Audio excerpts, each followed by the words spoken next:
बिस्मिल्लाहिर्रहमानिर्रहीम। लाखों करोड़ों दुरूदो सलाम मोहम्मद मुस्तफ़ा सल्लल्लाहु अलैहि वसल्लम और आले मोहम्मद पर। मैं हूं उमर दराज गोंदल। आपको शुरू में एक बात बतानी है कि जो सदर पाकिस्तान या फौज के सुप्रीम कमांडर होते हैं वही चीफ जस्टिस को अपॉइंट करते हैं, और अगर आपको याद हो तो वही उनके खिलाफ या किसी भी जज के खिलाफ अगर कोई रेफरेंस भेजना हो तो हुकूमत उनकी मंजूरी से ही भेजती है। तो सदर का ओहदा बड़ा अहम है, वो रियासत के हेड है। अब चूंकि जो अहम इस वक्त डेवलपमेंट्स हुई हैं, पहले नंबर के ऊपर आप जानते हैं कि कौमी असम्बली से अदालती इस्लाहात के नाम के ऊपर एक बिल पास कर लिया गया, और फिर सेनेट के अंदर जाने से पहले आपको लगेगा यही कि पाकिस्तान के पास 20 अरब रुपया नहीं है। किस लिए नहीं है? इसलिए नहीं है जी, मुआशी सूरत हाल बहुत खराब है, और चमगोइयां ये हैं कि हुकूमत इस ऑप्शन पर गौर कर रही है कि अगर हमें सुप्रीम कोर्ट कहती है कि आप हर सूरत इलेक्शन करवाएं ही करवाएं, तो फिर हम मुआशी इमरजेंसी नाफिज कर देते हैं। चूंकि अदालत में यह परसों नुक्ता उठा था कि अगर कोई इमरजेंसी हो तो फिर तो इलेक्शन मुलतवी हो सकते हैं। लेकिन खबर आपको देना चाहता हूं जो AR1 न्यूज ने ब्रेक की है कि चूंकि कौमी असम्बली से पास हो गया तो सेनेट का इजलास है आज, जो सेनेट में पास करना है। तो आपको पता है 2 खुसूसी तैयारे भेजे गए हैं। वो 2 खुसूसी तैयारे क्यों भेजे गए हैं मैं आपको बताना ये चाहता हूं।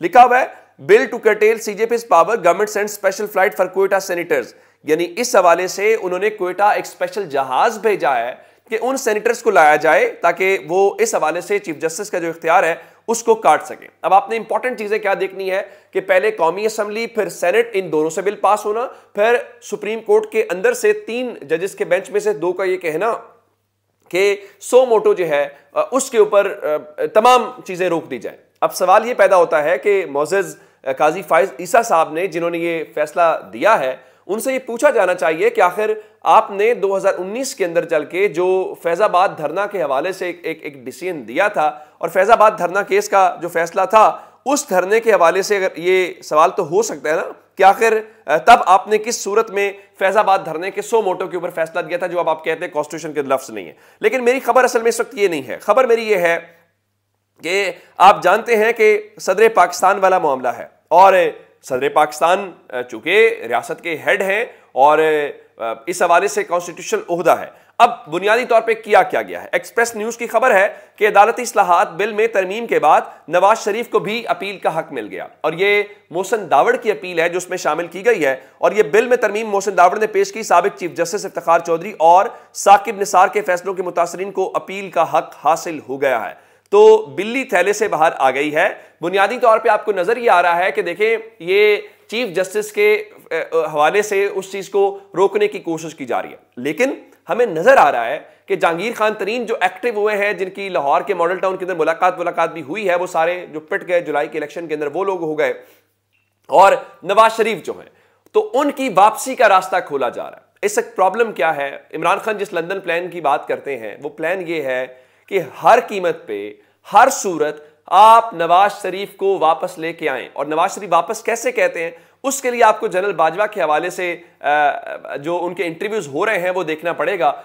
कहा यह जाता है कि नवाज शरीफ की डिमांड यह है कि उनसे माफी मांगी जाए। अब अगर आपने जनरल बाजवा के जो तीसरे इंटरव्यू की, शायद मितला साहब ने तीसरी किस्त चाया की है, उसमें अगर आप देखेंगे तो डॉन लीक्स की वो वजाहत दे रहे हैं। डॉन लीक्स का कोई ताल्लुक ही नहीं था, और उनके मुताबिक हुआ यह कि राहील शरीफ जो थे वो एक्सटेंशन लेने के चक्कर में ये काम कर रहे थे। इस तरह से जनरल रिजवान अख्तर के हवाले से भी गुफ्तगू हुई, और उसमें इवन ये भी कह दिया कि देखें, उन्होंने कहा नवाज शरीफ की नाअहली में मेरा कोई ताल्लुक नहीं है, बल्कि उस वक्त चूंकि डीजी मिलिट्री इंटेलिजेंस थे जनाब आसिम मुनीर जो हैं, तो उनके ताल्लुकात थे वहां पे अरबों के साथ, तो वो वहां गए और उन्होंने वहां से अकामा जो है वो लेके आए, जिसकी बुनियाद के ऊपर नाअहली हुई। उन्होंने फरमाया मुझे तो उन्होंने पॉइंट किया था, मैं उनको डिस्क्वालीफाई कैसे कर सकता हूं। अब इसके हवाले से खबर है। खबर क्या है?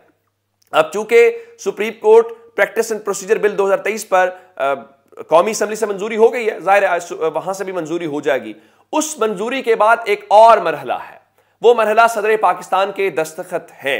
अब सदर पाकिस्तान के दस्तखत, और इस दौरान अब आप कहेंगे कि नहीं जी वो तो ये हो सकता है ना कि सदर रोक के रखे 14 दिन, उसके बाद ये सारा कुछ है। टाइम बड़ा इंपॉर्टेंट है। इस दौरान चूंकि समात हो रही है वहां पे, और ये जो सारा कुछ करना चाहते हैं, देखें आप जो मर्जी कहें, काजी फाइज ईसा साहब ने, जस्टिस अमीनुद्दीन साहब ने जो भी हुक्म दिया है, जब तक लॉ नहीं बना आप उसको इन्फोर्स नहीं कर सकते। लॉ कब तक नहीं बन सकता? लॉ तब तक नहीं बन सकता जब तक सदर पाकिस्तान के दस्तखत के बाद वो पाकिस्तान के ऑफिशियल गजट के अंदर शामिल ना हो जाए। सदर पाकिस्तान क्या कहते हैं? वो कहते हैं कि supreme court practice and procedure bill 2023 पर सुप्रीम कोर्ट को एतमाद में लेने की जरूरत है। बिल पर दस्तखत करने का फैसला उस वक्त करूंगा जब मेरे पास आएगा।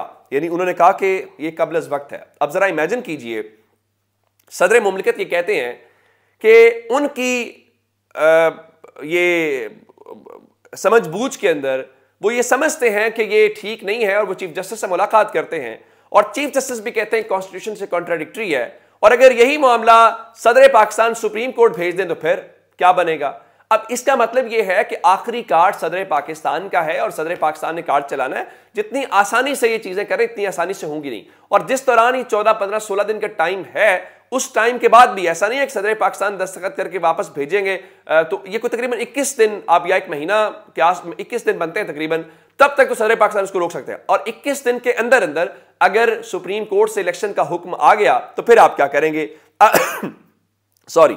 अब अगले नंबर पे रात को chief election commissioner Sikandar Sultan Raja ने एक और ब्लंडर कर दिया। देखें, आपके खिलाफ ऑलरेडी तौहीन अदालत का केस चल रहा है, जाहिर है वो पंजाब के इलेक्शन के हवाले से है। अब इन्होंने रात को किया क्या, चूंकि खैबर पख्तूनख्वा का मामला डिस्कशन में कल आया था और कामरान मुर्तजा साहब ने कहा था कि वो गवर्नर से बात करके आपको बताएंगे, तो रात को इलेक्शन कमीशन ऑफ पाकिस्तान ने एक और नोटिफिकेशन जारी किया है और हैरान कुन तौर पे इसके ऊपर डेट 27 मार्च की लिखी गई है। और जो डेट है उसके ऊपर यह बताया गया है कि खैबर पख्तूनख्वा असेंबली के हवाले से जो सुप्रीम कोर्ट का फैसला है, उस फैसले को अमल दरामद करते हुए गवर्नर साहब ने 8 अक्टूबर की तारीख दी है। तो इसलिए जो इलेक्शन एक्ट 2017 है उसके तहत खैबर पख्तूनख्वा में गवर्नर की तजवीज़ करदा तारीख के मुताबिक इलेक्शन 8 अक्टूबर को होगा।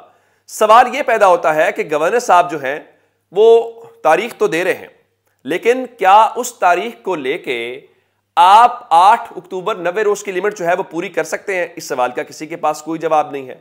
और खैबर पख्तूनख्वा के हालात व वाक़यात क्या है, मैं आपके सामने वो रख देता हूं। रिजवान गिलज़ई जो है एक्सप्रेस के रिपोर्टर, वो लिखते हैं कि खैबर पख्तूनख्वा में निगरान हुकूमत की लूट मार जारी है। 17 निगरान वुज़रा के पास 62 सरकारी गाड़ियां हैं। सियासी बैकग्राउंड वाले निगरान वुज़रा के इंतजामी उमूर में बेजा मुदाखलत और फरमाइशों से तंग आकर सूबाई मैनेजमेंट सर्विस एसोसिएशन ने निगरान वज़ीर आला को खत लिख दिया। मुदाखलत ना रुकने पर हड़ताल की धमकी दे दी। अब उनको कौन बताए कि यहां तो एक लूट सेल लगी हुई है, सबकी अयाशियां हैं और वो अयाशियां करके यहां से निकलना। अब अगली बात की तरफ आ जाते हैं। चूंकि मरियम बीबी ने वो शुरू कर दिया है जलसे, आज उन्होंने गुज़श्ता रोज किया और हैरान कुन तौर पर ना तो कोई कसूर में कंटेनर लगे, ना दफा 144 लगी, ना कंटेनर लगा के कोई रुकावटें कायम की गई। जाहिर है ये सिर्फ और सिर्फ तहरीक इंसाफ के लिए हो सकता है। वहां पे बहुत तस्वीरें आई हैं जनाब के, बहुत क्राउड था, चले अच्छा क्राउड होगा, लेकिन मैं आपके सामने एक तस्वीर ये स्क्रीन पे दिखा रहा हूं। इसके अंदर अगर आप इस तस्वीर को देखें तो ये खवातीन वाला सेक्शन है। इन खवातीन के पास डब्बे नजर आ रहे हैं।